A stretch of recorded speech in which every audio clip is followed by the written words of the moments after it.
السلام عليكم سودو لباح يلباحت maanta waxaan doonayaa inaan kuu sharxo film lagu magacaabo Capsized Blood Water. Koorsinta aan u guda galin muuqaalka iyo galooyinan ku weydiiyo su'aal maskaxiyan ah adiguna isku day inaad ka shaqaysiiso garaadkaaga kuna cabirto raayigaaga qaybta commentiga. Gabadhan oo lagu magacaabo Amira waxay doonaysaa inay iska tuurto boondo. Isla laxdada waxaa hareeraheeda soo buuxsamaya dad aad u tiro badan kuwa oo isku dayay inay ka baqsiyaan go'aankeeda. Amira marka hore way aqbalaysaa balse daqiiqad kama aysan soo wareeganin iyadii iyo qayb kamid ah dadkii taagnaa hareeraheeda hal mar waxay ku hoobanayaan dhulka. Haddaba ma sheegi kartaa sababta ay si wadajir uga hoobteen Amira iyo dadkii marka horeba doonayay in iyada ay badbaadiyaan? Isku day inaad si fiican u eegto muuqaalka kadibna aad ka shaqaysiiso garaadkaaga. Waxaan rajaynayaa in jawaabtaad ku qori doonto qaybta commentiga aynu soo laabano muuqaalkeena. Dhacdada filimku waxay ku bilaabanaysaa 5 ruux oo doonayay inay Florida u aadaan dalxiis iyagoo u maraya dhanka badda. 5tooda waxay ka kooban yihiin 2 gabdhood iyo 3 wiil. Gabdhaha waxaa lagu kala magacaabaa Mike iyo Dave halka wiilashuna ay kala yihiin John, Mark iyo Brad. Intaa kadib gabadhii Mike markaan waxay Brad weydiinaysaa inuu hadda ka hor tagay Florida iyo in kale, laakiin waxa uu jawaabayaa una sheegayaa inuusan weligii tagin. Intaa kadib John isaguna waxa uu saaxiibadii u sheegayaa inay diyaarsadaan qalabkooda si ay u sii dhaqaajiyaan safarkooda.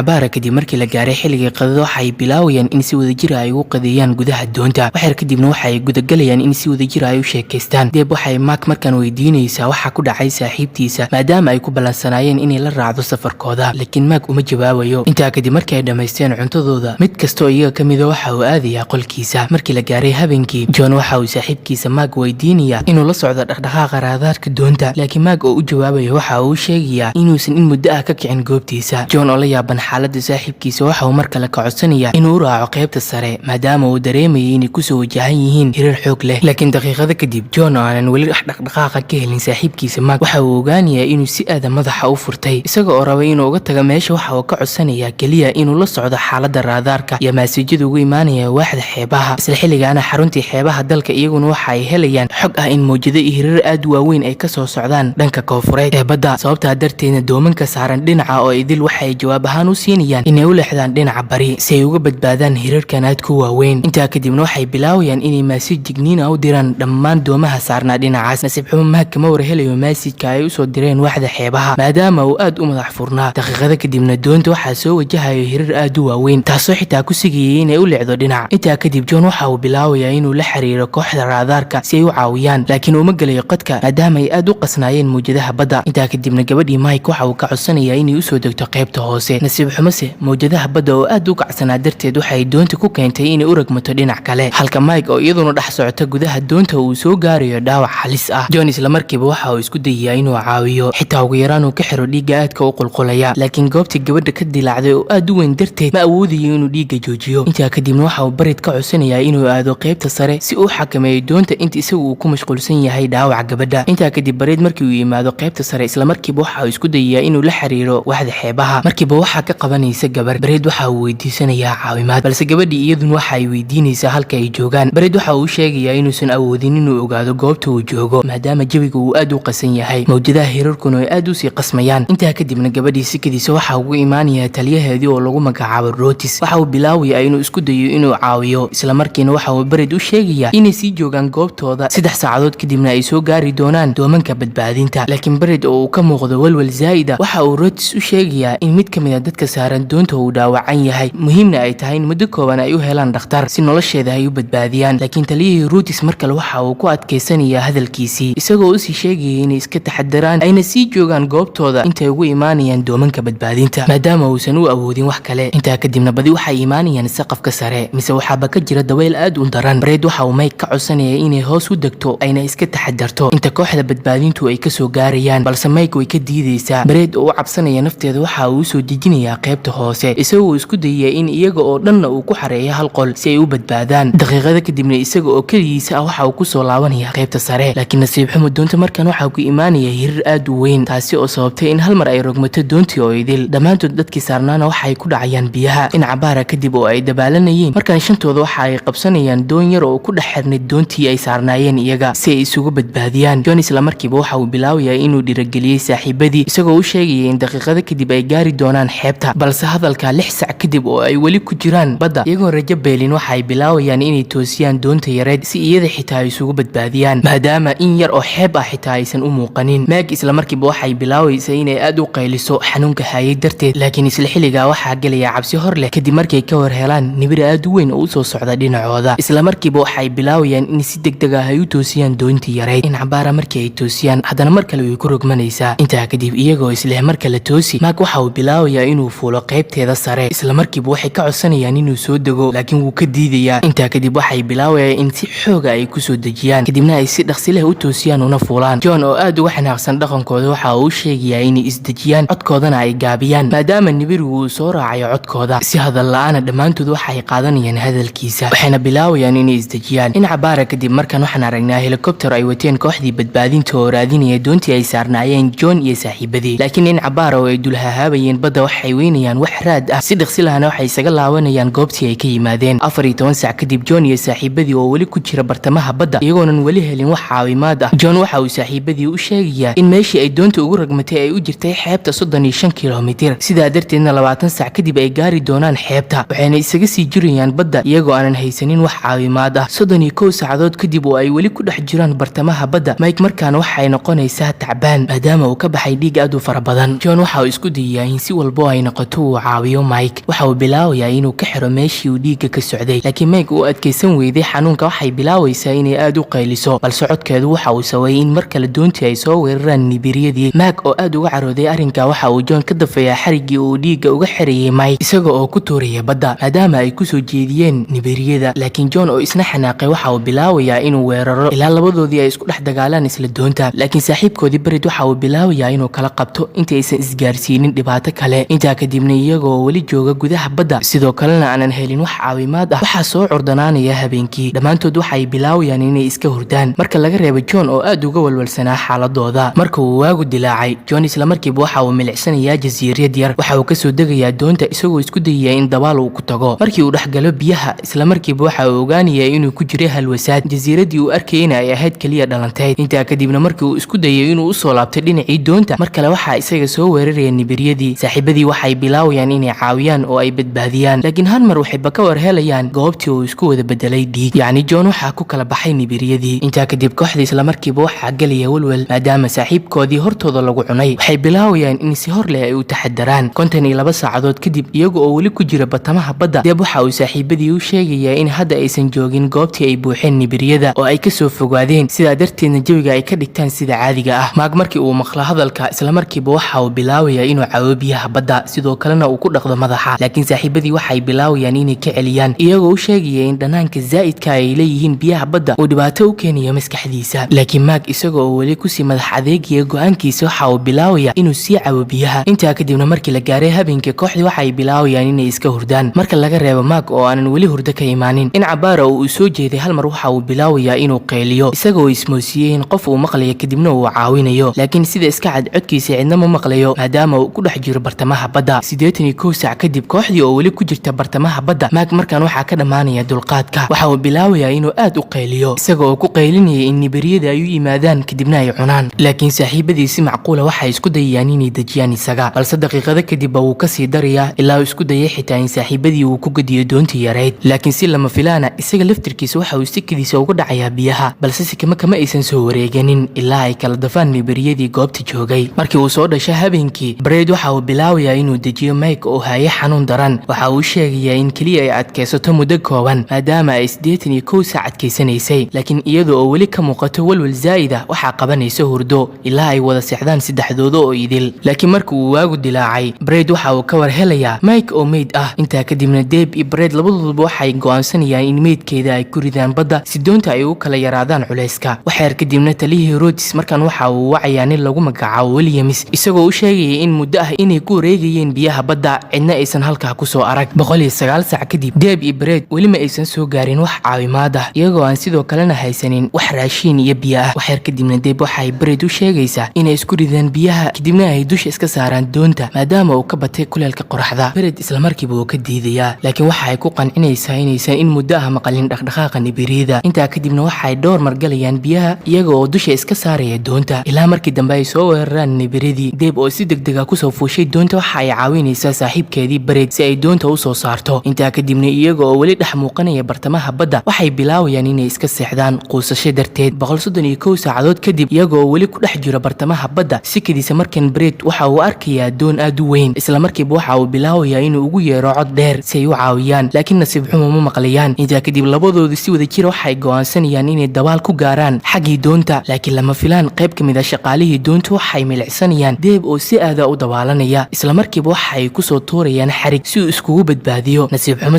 markii uu soo dhawaado doonta waxa uu ka war helayaa in saaxiibtiisa Deeb ay ka fog tahay, sidoo kalena ay soo weerarayaan nibiryadii. Isla markiiba waxa uu go'aansanayaa in noloshiisa uu khatar u geliyo si iyadu u soo badbaadiyo. Daqiiqado kadibna labadooda oo wada jira waxay imaanayaan xaggii doonta, waliba Deeb oo aad u caafimaad qabta. dhacdada filimkan waxa laga sameeyay qiso xaqiiq ah oo dhacday Oktoobar 1982. Deeb iyo Bered ayaa ahaa labadii magac ee ay badbaadisay doontii shixnada ahayd ee ay lahaayeen midowgii Sofiyeeti. sawirka aad u jeedaana wuxuu ahaa sawirka asalka ahaa ee ay ka qaadeen dadkii saarnaa doonta, Deeb iyo Bered oo ku sugan xaaladoodii badbaadinta. saacado kadib badbaadintoodina labadoodii waxa loola cararay isbitaalka si noloshoodii loo sii badbaadiyo, maadaama heerkulka cadceedu iyo saadla'aanta ku haysay bartamaha badda in ay ku reebeen xaalado xanuun ah. Deeb dhinac baar oo ay ku jirtay isbitaalka markii ay ka soo baxday waxa ay qortay 3 buug oo ay uga hadlayso maalmaheedii badda, halka Beredna uu iyada ka dhibaato badnaa ilaa aragiisii uu ku yareeyay. wuxuuna markaa kadib warbaahinta ka soo muuqday isaga oo saaran doon shixnad ah sanadkii 2019, balse aanan iloobin raadkii iyo safarkii uu ku xumaa noloshiisa iyo sidoo kale weyntii uu waayay saaxiibadii. haddaba waxaynu gaarnay gunaanudka iyo gabagabada muuqaalkeena maanta. waxaan rajaynayaa in muuqaalka aad la dhacday, sidoo kalena aad la wadaagi doonto ugu yaraan mid ka mid ah saaxiibada si isagana uu u daawado. mahadsanid.